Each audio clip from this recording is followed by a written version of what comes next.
La Inquisición funcionó antes en Europa, de nuevo antes en Francia. En Inglaterra, que el verdugo se llevaba al acusado a su casa y hacía lo que quería. Mientras que en España había unas leyes. La Inquisición nace precisamente para que el delito de intolerancia religiosa esté sometido a un proceso legal, estructurado. En los territorios que no la tuvieron, tardaron muchísimo en poder domesticar el delito de disidencia religiosa de cualquier tipo. España, entre 1540 y 1700, los relajados al brazo secular, es decir, los que padecieron pena de la hoguera, pues fueron 1.500 aproximadamente las personas que fueron procesadas con pena de hoguera, de las cuales aproximadamente la mitad lo fueron en efigie, es decir, personas que habían muerto o estaban ausentes. En el 17 y en el 18 se quemaban brujas en Francia, en Inglaterra, en Estados Unidos, y de eso no se habla para nada. Entre 1540 y 1700 aproximadamente, las brujas procesadas sería aproximadamente de unas 150-200 brujas.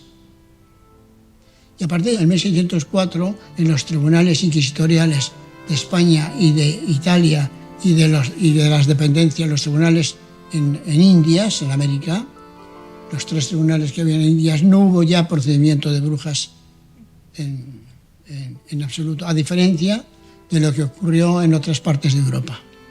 Esta cifra en los territorios germánicos alcanzó los 25.000 y es posible que llegara a 100.000 en la totalidad de Occidente de Europa.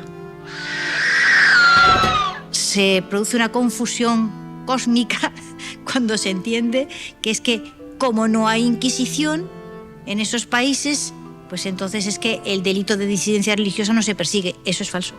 En los territorios protestantes, los delitos religiosos pasaron a ser delitos contra el Estado. Es decir, se produjo una fusión entre la Iglesia y el Estado. La reina sigue siendo la jefe, es el Papa de la Iglesia anglicana, de la misma forma que los príncipes de Sajonia eran los papas, digamos, de sus iglesias.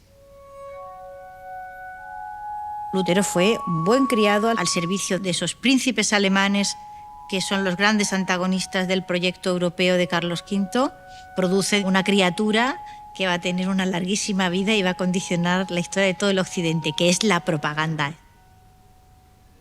Lo que hicieron los protestantes, sobre todo los holandeses y los ingleses, era aprovechar el invento de la imprenta para publicar libros, folletos, etc., en hasta 15 idiomas distintos para desacreditar el Imperio Español. Es la operación de una caricatura, pero literaria. Exagerar rasgos que nos puedan perjudicar como nación y subrayar pues, aquellos actos que en determinado momento se ven como condenables y omitir aquellos rasgos que nos pueden favorecer en el concierto internacional. A lot of works are also the result of, for instance, propaganda, making the story about the good and the bad, of course. And the good are, in the Dutch propaganda, of course, the rebels, and the bad are the Spanish. But if you make clear that it is propaganda from that time, you also make clear that you have to look at it in a critical way.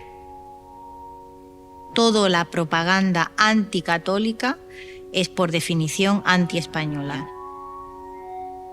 Nació para ser una forma de erosionar el poder hegemónico católico que era España.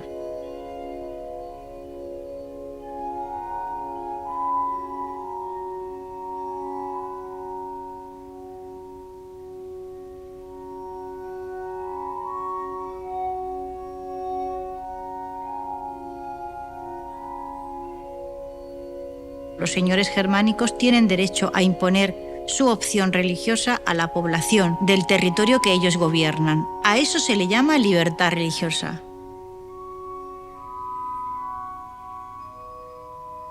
Pues la idea de Lutero, la idea de Calvino. De cara a la salvación, las obras no valen nada, porque si no, Dios sería un pelele en manos del hombre. Si no, la libertad funcionaría de cara a la salvación, y no puede funcionar.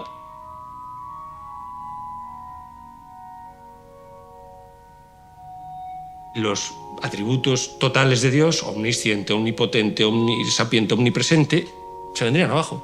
Entonces, si Dios es todo eso, el hombre no puede ser libre. Esto es Lutero. Esto es Lutero, de servo arbitrio, que desencadenó toda esta polémica.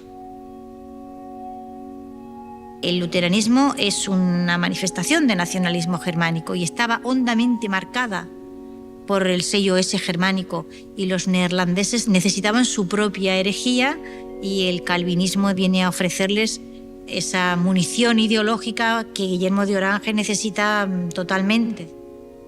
This conflict, which started in 1568, is very important for the Netherlands, because the result of the conflict after those 8 years was an independent Netherlands. So our country, as we know it today, is the result of this war.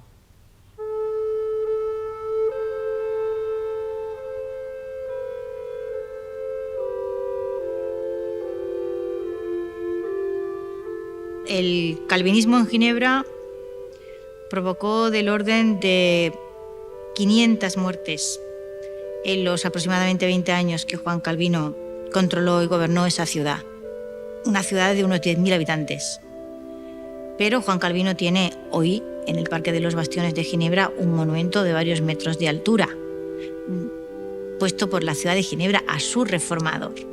Bueno, si nosotros se nos ocurriera hacerle un monumentillo de nada a Torquemada, por ejemplo, que provocó muchísimas menos muertes, pero incomparables. Nos tenemos que ir del país. O sea, es inconcebible que algo así ocurra en España, pero es perfectamente concebible que suceda en Ginebra.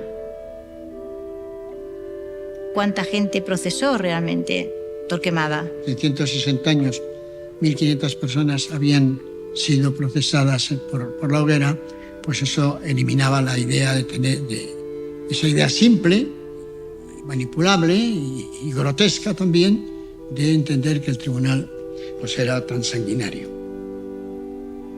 Lo que hoy llamamos tortura en la Inquisición estaba extraordinariamente arreglado, y era muy, muy limitado, mucho más que los tribunales civiles de la época. Claro, los tribunales civiles eran muchísimo más crueles y menos garantistas.